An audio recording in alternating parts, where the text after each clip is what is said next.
Pak Pandu, saya kan ketua ILUNI yang 400 orang ya membersnya, 70% Gen Z. Dan Gen Z itu top of mind Danantara itu luar biasa. Mereka ingin gimana caranya ya untuk bisa ke Danantara gitu ya. Jadi mungkin kali ini kita bisa dengar cerita dari Pak Pandu ya, yang terkait tentunya dengan Pak Sumitro. Yang saya ingat Pak Sumitro di tahun 80 sempat mengatakan bahwa diperlukan dana investasi untuk pemberdayaan koperasi dan usaha kecil. Dan mungkin dari Pak Pandu bisa melihat ini dari perspektif apa yang sekarang Pak Pandu sedang kerjakan dan dapat amanah di sana. Silakan Pak Pandu. Terima kasih Bapak-Bapak, Ibu sekalian. Ini saya terima kasih juga diundang karena saya sebenarnya pengen konfirmasi mengenai Danantara sih. Selama ini 7 bulan terakhir sejak dipanggil Bapak untuk coba ngurusin yang namanya Danantara. But I think I kind of get it now setelah 90%, 95%. Karena saya mau jujur juga, saya tuh sama ayah saya dari kecil tuh banyak berantem.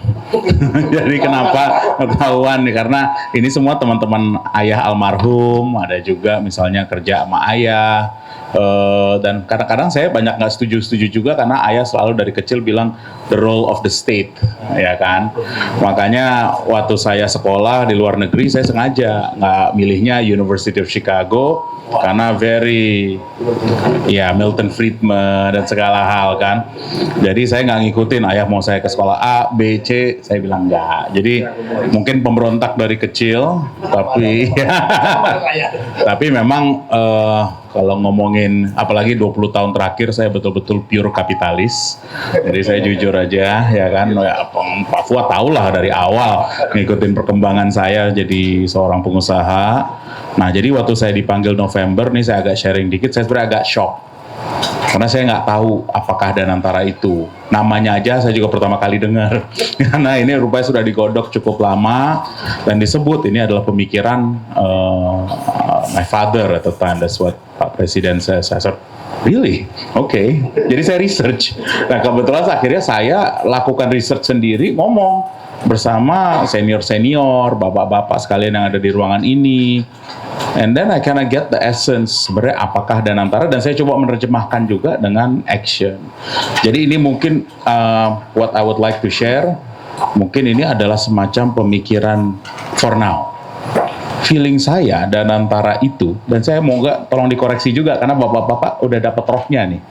Ini sebenarnya adalah semacam institutional building mengenai sumber daya manusia 100%. Di mana where you play essentially some of the key roles in the state yang sangat long term. Jadi bukan saja hanya mencari untung, tapi juga mencari nilai, mencari nilai value, kedaulatan atau sovereignty, dan juga keberlanjutan atau sustainability. Jadi whatever Danantara does sebenarnya itu bagaimana menerjemahkan sumber daya alam yang sudah ada, kan selalu sebut Undang-Undang Dasar, pasal 33. Tapi bagaimana menerjemahkan itu dengan sumber daya manusia. Itulah mungkin what is Danantara. What we're investing, makanya saya pakai bahasa Inggris, adalah what we're investing is actually the human capital. Human capital itulah yang akan nanti mengangkat Indonesia ke depan. Jadi ini pemikiran Profesor Sumitro dan ayah saya. Nah dari kecil ayah saya selalu bilang, saya nggak bakal kasih kamu harta satupun. Saya hanya kasih kamu kail, kamu cari sendiri ikannya. What is that kail? Is actually education. Aku tahu karena aku sering ngomong sama Bapak juga nih waktu bangunin TBS, saya hanya ngomongnya manusia. Di sini makanya saya sebenarnya jujur saya lagi coba cari tesis what is Danantara. Feeling awal saya that is what it is adalah soal sumber daya manusia untuk value, sovereignty, and sustainability. Inilah yang akan meningkatkan Indonesia dengan jargon yang ada sekarang, Indonesia emas or whatever that is. Sebenarnya itu peningkatan dari sisi Danantara. Jadi makanya nih Pak, happy banget kalau nanti bisa ke FEB UI untuk bicara, itu sebenarnya buat itu. That is what Danantara is. Jadi hal-hal yang tadi menyangkut AI, energi transisi, apakah itu downstreaming itu sebenarnya hanyalah beberapa sektor-sektor di mana kebetulan bisa meningkatkan SDM dan kita memerlukan SDM. Kalau ditanya kenapa perlu orang asing, nggak apa-apa juga orang asing itu selama bisa membantu nilai buat kita, knowledge transfer atau know-how, why not? Jadi mungkin saya di sini lebih doer karena sering berantem sama ayah, almarhum. Kalau ayah kan both thinker and doer. Saya lebih banyak tekanin, udah saya do deh, you're much smarter than me, I just do. Gitu kan, percaya aja lah. Kalau Bapak udah pintar, oke aku jalanin aja. Nanti kalau misalnya ini kita betul, tapi North Star-nya Danantara tuh in my gut feel, balik lagi ke SDM. Dan juga tadi kalau pemikiran ayah atau pemikiran Pak Profesor Sumito, it's always about governance and institusi. Ya kan, you're a doer. Makanya tadi saya dengerin aja what all of you are saying, karena you already got the soul of it. Rohnya udah dapet.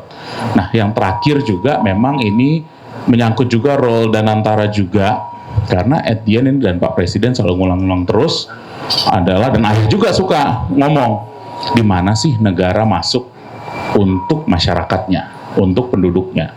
Itu mungkin sekarang angkanya 60 juta, 30 juta, whatever that number is, disitulah negara harus masuk.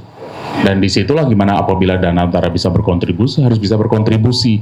Makanya terakhir yang mungkin saya sharing ini, ada pemikiran juga kita membuat dua hal. Satu, Danantara Trust, satunya lagi institusi Danantara yang memang menyangkut edukasi. Karena passion saya juga sama dengan almarhum, saya sangat passion soal edukasi. Nanti tentu perluan bantuan bapak-bapak semua, bagaimana sih kita bisa menerjemahkan ini to action.